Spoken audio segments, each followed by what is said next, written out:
Yo, c'est Vega et bienvenue pour la review de l'épisode 142 si je me trompe pas, si je dis pas de conneries. Donc voilà, bienvenue pour cette petite review des familles sur... J'ai pas fait une review du coup de la semaine dernière, du coup je vais englober un peu tout. Boruto se retrouve en prison par mission d'infiltration via le 7ème Hokage pour protéger Kokure, qui est du coup...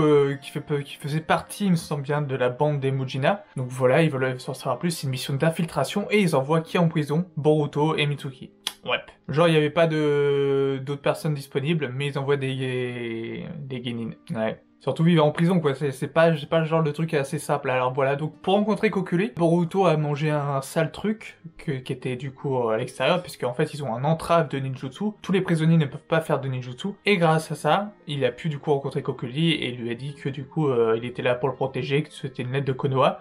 Il lui a dit un peu limite au pif quelle couleur était la lettre. Et donc voilà, il est là pour le protéger. Et dans les unités de soins intensifs, Kokure s'est fait du coup attaquer. Et du coup Boruto essaie de trouver un peu qui c'est, etc. et veut le protéger. Voilà à peu près ce qui s'est passé dans l'épisode d'avant. Maintenant on va parler à peu près de ce qui se passe dans cet épisode-là. Alors, Boruto retourne dans sa cellule et est un peu inquiet. Il se dit que le seul moyen que Kokuri soit en sécurité, c'est avec lui dans sa cellule. Du coup, il demande à Salada, qui est du coup une reporter, Salada qui est bien un journaliste, qui est la Lois Lane, truc carrément, c'est Lois Lane. Elle demande à Lois Lane de parler au boss, de lui demander une faveur, c'est d'envoyer Kokuri du coup dans la cellule de Boruto. Et Benga n'est pas d'accord. Benga fait non, il y a pas traitement de faveur à avoir, etc.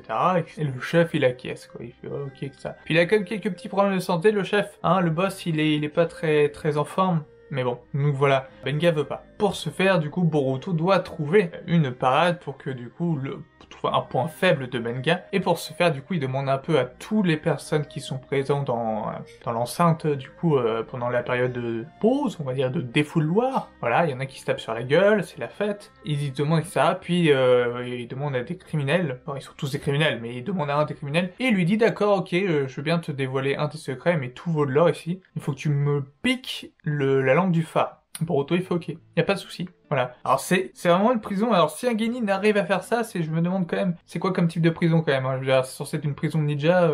Il a même pas utilisé de ninjutsu puisqu'il était censé être sous entrave et donc du coup Mitsuki lui l'a prévenu. Et du coup tout le monde a parié que il allait pas réussir et en effet il a réussi. Et oui, il a réussi. Il a réussi avec c'était une séquence assez stylée. C'était vraiment assez stylé comme séquence. Il a réussi. Il a failli se faire abattre, mais il a utilisé quand même du ninjutsu à la fin. Et il a réussi. Et du coup il a connu le point faible de Mega. Et c'est alors que du coup Kokuri vient dans la cellule. Alors Kokuri il a vraiment une tête de faiblesse. On dirait vraiment un mec dans Pokémon. Je serais pas à dire qui dans Pokémon, mais il ressemble peut-être au mec de type psy que tu rencontres un peu au hasard en mode random. Donc voilà. Et il apprend du coup que celui qui l'agresseur avait un badge du coup de l'unité de soins, et que ce badge là était sur les 3 détenus qui sont avec Boruto et Mitsuki. Donc en fait l'idée d'emmener Kokuri avec eux est peut-être la pire idée du monde, puisque un des 3 est le coupable. Alors je le sentais venir comme une grosse patate, que un des 3 était coupable. C'est obligé. Alors qui? Alors le mec qui protège les fleurs, je pense pas. Je pensais vraiment au mec qui était roux, enfin roux plutôt qui a les cheveux rouges, mais ça me paraît trop évident que ça soit lui en fait. Donc à mon avis c'est pas lui, mais ça me paraissait trop évident que lui est un traître. Mais après ça ne peut ne pas être lui, et ça peut être du coup celui qui écrit une lettre. Désolé, je me souviens aucun des prénoms des 3. Mais en tout cas voilà, c'est simple. Alors c'est sympa comme... Qu'est-ce que j'en ai pensé au final de ces 2 épisodes? C'est sympa, c'est une ambiance totalement plus sombre, un peu plus dark, et ça fait du bien de voir ça dans Boruto.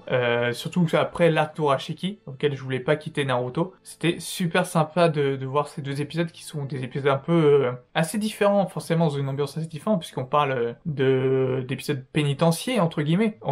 C'est même pas entre guillemets, on parle vraiment d'épisodes où du coup il est en prison. Et normalement, théoriquement, il devrait y avoir 7 épisodes là-dessus, si je dis pas de bêtises, mais peut-être qu'il y en aura plus, peut-être qu'il y en aura moins. Donc voilà. Après je pense qu'on attaque du coup vraiment tout ce qui est manga. Mais on avance et et ça m'a plu. Moi, ça m'a plu. Ces 2 épisodes m'ont plu. Après, ça vaut pas l'arc d'Urashiki avec les petits trucs avec Naruto, etc. Mais ça, c'est parce que j'ai une préférence pour Naruto que Boruto. Mais voilà, c'était très très sympa quand même à voir, à regarder. Et cet aspect plus sombre et cet aspect plus différent, c'est très sympa le fait de voir Boruto et Motoki évoluer dans un milieu carcéral. C'est très cool. Et aussi de voir Salada en tant que journaliste et en tant que du coup, et tous les trois en tant qu'espions, puisque c'est des espions, ils sont là en tant qu'infiltration. C'est très sympa, même si je ne comprends pas la logique de Konoha d'envoyer toujours des genin faire ça, alors que je suis sûr qu'il y avait des jonin tout à fait aptes à mener à bien cette mission. Mais bon, vu que ce sont les héros, c'est normal, et vu que ce sont les héros, ils vont réussir, tout simplement. Donc voilà, j'ai pas finalement grand chose à dire sur ces 2 épisodes qui étaient ma foi fort sympathiques. Donc voilà, n'hésitez pas à me dire en commentaire vous ce que vous avez pensé de cet épisode, à liker, à commenter et à vous abonner si ce n'est pas déjà fait pour les prochains épisodes. Et nous on se retrouve du coup la semaine prochaine pour le nouvel épisode du coup de Boruto, qui du coup continue avec cet arc des bandits de Mujina. Donc voilà, sur ce, portez-vous bien, je vous dis à une prochaine, ciao.